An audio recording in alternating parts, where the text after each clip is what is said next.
நேயர்களுக்கு அன்பு வணக்கம். மீண்டும் ஒரு திரை விமர்சனம் நிகழ்ச்சியில உங்க எல்லாரையுமே சந்திக்கிறதுல உள்ளபடி எனக்கு ரொம்ப சந்தோஷம். எப்படி இருக்கீங்க? நலமா இருக்கீங்களா? இன்னைக்கு நம்மளுடைய திரை விமர்சனத்துல என்ன படத்தை பத்தி விமர்சனம் பண்ண போறோம் அப்படின்னா, ஹோட்டல் அப்படின்னாவே உங்க எல்லாருக்குமே மிகப்பெரிய லக்ஸுரியான, அதாவது உயர்தரமான 5 ஸ்டார் தரம் வாய்ந்த ஹோட்டல்கள்ல சாப்பிடணும், ஸ்டே பண்ணணும் அப்படின்னு ஆசைலாம் இருக்கும் இல்லையா? 5 ஸ்டார் அப்படின்னாவே தனித்துவம் தான் இல்லையா? இந்த மாதிரி நட்சத்திர அந்தஸ்து பெற்ற ஹோட்டல்கள்ல வேலை செய்யக்கூடிய இந்த ரூம் பாய்ஸ் இருக்காங்க இல்லையா, அவங்களை பற்றிய அவங்களுக்குள் இருக்கக்கூடிய விஷயங்களும், அந்த மாதிரி நட்சத்திர ஹோட்டல்களில் நடக்கக்கூடிய சில சம்பவங்களுக்கு பின்னணியில் இவர்களை வைத்துக்கொண்டு இயங்கினால் எப்படி இருக்கும், அவங்களுடைய வாழ்க்கை முறை, இதெல்லாம் எந்த சினிமா பெருசாக பேசலை. ஆனால் இந்த சினிமா பேசியிருக்கா அப்படிங்கிறத கடந்து அந்த ரூம் பாய்ஸ்களுடைய பின்னணியை வைத்துக்கொண்டு ஒரு கதை சொல்ல முயற்சி செய்திருக்கக்கூடிய செயலுக்காக இந்த படத்தை நம்ம இன்னைக்கு விமர்சனத்துக்கு கொண்டு வரோம். ரூம் பாய் திரைப்படத்தினுடைய விமர்சனத்தை தான் இன்னைக்கு நீங்க பார்க்க போறீங்க. வாங்க நிகழ்ச்சிக்கு போலாம். ப்ராக்யூரமைண்ட் AI புத்திசாலியான தானியங்கி செயல்பாடுகள் மற்றும் நேரடி தகவல்களுடன் கொள்முதல் செயல்முறையை மாற்றுகிறது. AI சலுகை பகுப்பாய்வு முதல் சந்தை நுண்ணறிவு வரை ப்ராக்யூர்மைண்ட் AI குழுக்களுக்கு விரைவாகவும் புத்திசாலியாகவும் நம்பிக்கையுடன் முடிவுகள் எடுக்க உதவுகிறது. ஏசிஎம் சினிமாஸ் தயாரித்திருக்கக்கூடிய ரூம் பாய் திரைப்படத்தினுடைய கதை என்ன அப்படிங்கிறத பார்க்கலாம். நிக்கில் படத்தினுடைய கதாநாயகன் இந்த படத்தில் தான் அறிமுகமாகி இருக்கார். அவர் எப்படியாவது ஒரு வேலை தேடி தனக்கு ஒரு வேலையை சாஸ்வதப்படுத்திக்கணும் அப்படின்னு ஆசைப்படுறார். முயற்சி பண்ணுறாரு. நட்சத்திர ஹோட்டல்கள்லாம் தேடி வர்றார். ஏலகிரியில் ஒரு ஹோட்டலில் அவருக்கு வேலை கிடைக்குது. என்ன வேலை அப்படின்னா ரூம் பாய் அப்படிங்கிற வேலை தான். இந்த ரூம் பாயை வேலை கிடைச்சதுக்கப்புறம் என்ன நடக்குது, அந்த ஹோட்டல்களில் ஏற்கனவே சில மரணங்கள் மர்மமான முறையெல்லாம் நிகழுது. தொடர்ச்சியாக அந்த மரணங்கள் நிகழ்ந்துக்கிட்டு இருக்கு. இதற்கிடையில தான் நம்மளுடைய கதாநாயகனாக நிக்கில் ஏலகிரியில் அந்த ஹோட்டலில் வேலைக்கு போகிறார் ரூம் பாயா. இன்னொரு பக்கம் பார்த்தீங்கன்னா இன்பதுரை அப்படிங்கிற ஒரு கேரக்டர், அவர் திடீர்னு காணாமல் போயிடுறார். அவர் காணாமல் போனோன்னா அவங்க வீட்டில் தேடுறதுக்காக கம்ப்ளைண்ட் பண்ணுறாங்க. போலீஸ் இன்வெஸ்டிகேட் பண்ண ஆரம்பிக்குது. அவர் தேடுதல் வேட்டையில் அவர் என்ன ஆனார், எங்கே போனார் அப்படின்னு தேடிக்கிட்டு இருக்காங்க.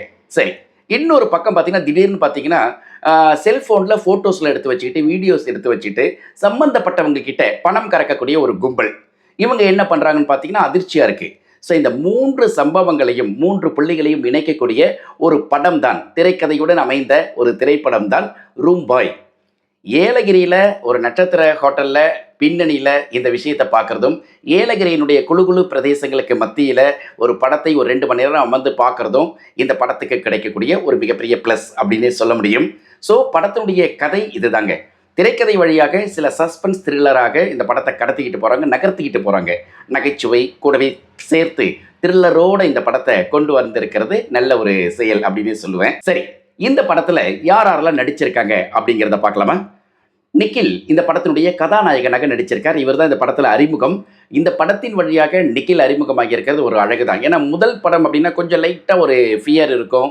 எப்படி நம்ம சக்ஸஸ் பண்ணுவோமா மாட்டோமா, இந்த படம் நம்மளுக்கு செட் ஆகுமா அப்படிங்கிற ஒரு சின்னதான ஒரு எலிவேஷன் இருக்கும் இல்லையா, அது நிக்கில் கிட்ட இருக்குது. இருந்தாலும் படம் முழுக்க அது ட்ராவல் ஆகலை அப்படிங்கிறதுல இவர் கொஞ்சம் வெற்றி அடைஞ்சிருக்கார் அப்படின்னே சொல்லலாம். நல்ல சாமிங்காக இருக்கார். நிறைய விஷயங்கள் சஸ்பென்ஸுக்கெல்லாம் அவர் ஒத்து வருது. அவருடைய முகபாவம், ஆக்ஷன் கலந்த விஷயங்கள் எல்லாமே நல்ல தெளிவாக இருக்குது. இன்னும் கொஞ்ச நாள் பயிற்சி எடுத்துக்கிட்டாருன்னா வரக்கூடிய படங்களில் மிகப்பெரிய அளவுக்கு வெற்றியை நிக்கில் பெறலாம். அதே மாதிரி அரண்மனை 4 நம்ம பார்த்தோம் இல்லையா, ஹர்ஷா வீணா இந்த படத்தில் கதாநாயகியாக நடிச்சிருக்காங்க. ஹர்ஷா வீணா இந்த படத்தில் ஒரு பாட்டுக்கு அப்புறம் ஒரு சில காட்சிகள், வசனங்கள், காதல் சம்மந்தப்பட்ட விஷயங்களை பார்க்க முடியுது. அதுக்கப்புறம் அவங்களுக்கு பெரிய ஸ்கோப் இல்லை. இருந்தாலும் ஹர்ஷா வீணா பார்க்குறதுக்கு ரொம்ப அழகாக இருக்காங்க. அந்த ஒரு ரீசனுக்காகவே ரசிகர்கள் அவங்கள பார்ப்பாங்க அப்படிங்கிறது ஒரு செய்தி. அப்புறம் இமான் அண்ணாச்சி படத்துக்காக கிச்சு கிச்சு மூட்டுறதுக்காக வந்திருக்கார். இமான் அண்ணாச்சி வரக்கூடிய சீன்லாம் கலகலன்னு ஓடிக்கிட்டு இருக்கு. அப்புறம் யூடியூபராக இருந்து யூடியூப்பில் நிறைய அளவுக்கு விமர்சனங்களை எதிர்கொண்ட காத்துக்கலை கருப்பு இந்த படத்தில் கொஞ்சம் தலையை காட்டுற இடத்துல ரகலை பண்ணுறான் மனுஷன். எப்படி யூடியூப்பில் ரகலையாக இருந்ததோ அதே மாதிரி ரகலை இதுலேயும் இருக்குது. ரூம் பாய் பின்னணியில் வர்றதுனால இவருடைய காத்துக்கலை கருப்பினுடைய அந்த பின்புலம் இந்த படத்துக்கு ப்ளஸ்ஸான்றதை விட காத்துக்கலை கருப்புக்கு இது ப்ளஸ்ஸாக மாற்றப்பட்டிருக்கு அப்படின்னே சொல்லலாம். ஃபெமின் இந்த படத்தில் நடிச்சிருக்காரு. அப்புறம் ஒரு குத்துப்பாட்டுக்கு நிதி மரோலி நடிச்சிருக்காங்க. ஒரே ஒரு பாட்டு தான், அப்படியே தேட்டர் அப்படியே ஒட்டுமொத்தமாக கட்டி போட்டுட்டு போயிடுவாங்க. ஓகேவா, ரைட். கதாபாத்திரங்களை அழகாக பயன்படுத்தியிருக்கக்கூடிய விதத்திற்கும் புதிய மனிதர்களுடைய புதிய செயல்களுக்கும் இந்த விஷயம் கொண்டாட்டத்திற்குரியதாகவே இருக்குது. ஏன்னா கமர்ஷியல் மூவி தானே, வேறு ஒன்றும் சொல்ல முடியாது. அப்புறம் பாரதிராஜனுடைய ஒளிப்பதிவு ஏலகிரியினுடைய நட்சத்திர ஹோட்டலாகட்டும், அதை சுற்றி இருக்கக்கூடிய பகுதியாகட்டும், ஒரு மலை பிரதேசம் அப்படிங்கிறத காட்டக்கூடிய ஒளிப்பதிவாகட்டும் ரொம்ப அழகாக பண்ணியிருக்கார். படத்தொகுப்பாளர் டிவி மீனாட்சி சுந்தர் கூட தன்னுடைய வேலையை கச்சிதமாக செஞ்சிருக்கார். வேலன் சகாதேவன் தான் படத்திற்கான இசை, பின்னணி இசையிலையும் அதே மாதிரி படத்திற்கான பாடல்களிலும் கவனம் செலுத்தியிருக்கிறார் வேலன் சகாதேவன். அவருடைய அந்த செயலை நம்ம வந்து கொண்டாடலாம். ஜெகன் ராயன் தான் படத்தினுடைய இயக்குனர்.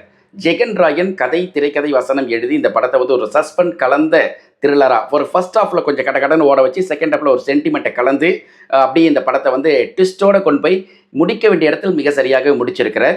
ஏசிஎம் சினிமாஸ்க்காக சூரியகலா சந்திரமூர்த்தி தயாரித்திருக்கிறார்.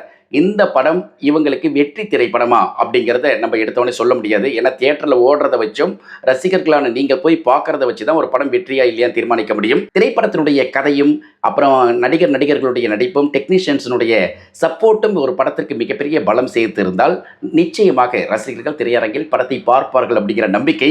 ஸோ இந்த படத்தையும் நீங்கள் பார்ப்பீங்க அப்படிங்கிற நம்பிக்கையுடன் தான் இந்த விமர்சனத்தை நம்ம வந்து முன்வைக்கிறோம். ஸோ இந்த படத்தை நீங்கள் பார்த்துட்டீங்க, இல்லை பார்க்க போகிறீங்க, இந்த படத்தை பற்றி எதாவது கமெண்ட் சொல்ல போகிறீங்க அப்படின்னா கண்டிப்பாக கமெண்ட் செக்ஷனில் போஸ்ட் பண்ணுங்கள். மீண்டும் அடுத்த திரை விமர்சனம் நிகழ்ச்சியில் இன்னொரு ஆகச்சிறந்த திரைப்படத்தினுடைய விமர்சனத்துடன் உங்களை சந்திக்கிறேன். அதுவரை அன்பு வணக்கங்களையும் வாழ்த்துக்களையும் சொல்லி விடைபெற்றுக் கொள்கிறேன். என்றும் உங்கள் நேசத்திற்குரிய Naga. See you. Bye bye.